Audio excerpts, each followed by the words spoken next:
Ang susunod na trailer ay rated H for honest. Mula sa isang overrated director at isang underrated composer din. Inihahatid ang follow-up ng General Luna para sa isang general na namuno sa kanilang huling tayo sa Tirad Pass at refleksyon ng mga manonood. Hindi ko alam kung anong dapat kong maramdaman tungkol kay General Goyo. Hindi ko pa rin matansya ang ugali niya.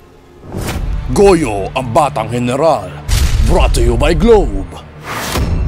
Humanda sa isa na namang makabayang pelikula sa Philippine-American War na nadaan sa kolonyalismo sa ating bansa, puno ng malalanding babae. Lakad. Lakad.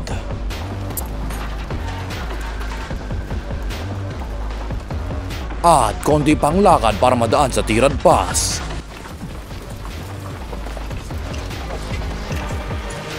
Na nadaan sa malaking barilan sa mga Amerikano kung saan niwala man lang silang napatay na Amerikano.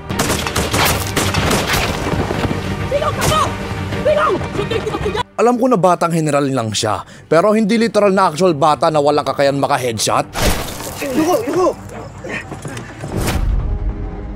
Kilalanin si Goyo, ang Batang General, ginampanan ng nasa middle age ng panahon na sinushooting nila ito na si Paolo Abilino. Siya ay magigilty sa PTSD sa kalahati ng buong movie dahil pinanood nila ang El Presidente at nagustuhan nila. Isa kang aso. Tahol mo yun.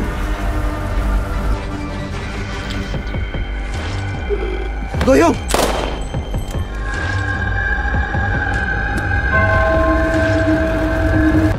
Pero hindi ito tungkol lang sa kanya. Mas mahaba naman ang presensya ni Joben sa ngayon. Siya ay ang Clyde Corollary. At syempre, si Mabini, ang lumpo na may mas 10 beses pang maraming nagawa at patama sa manonood kesa sa nililigawan ni Goyo. Dahan-dahan na akong naniniwala na baka nga tama silang tawagin tayong mga bata. Sa isang historical biopic na kasing equivalent ng Lord of the Rings kung saan itong general ay naglalakad papuntang bundok kasama ang piraso ng masasamang kaluluwa na iso ko si Presidente siguro, only ang yung metaphorical nating agila ay napatay.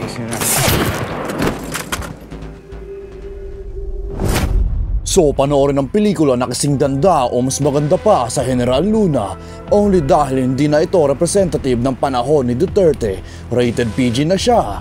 Pero umasa pa rin kayo na maganda itong sasabog yung ulo nyo pa rin. Pero wala na rin yung literal na sasabog yung mga ulo dito.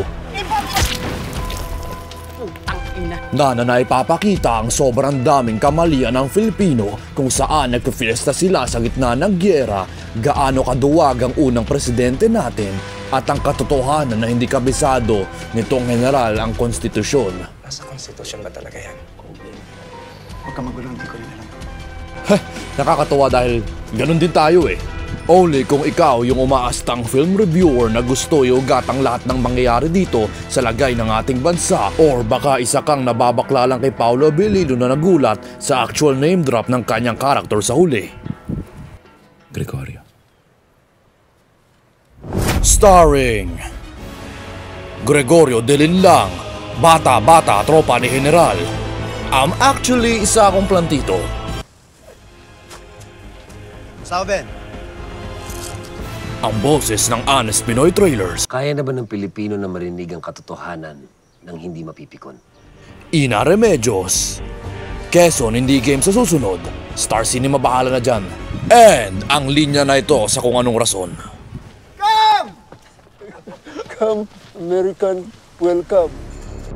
Crank That Soldier Boy.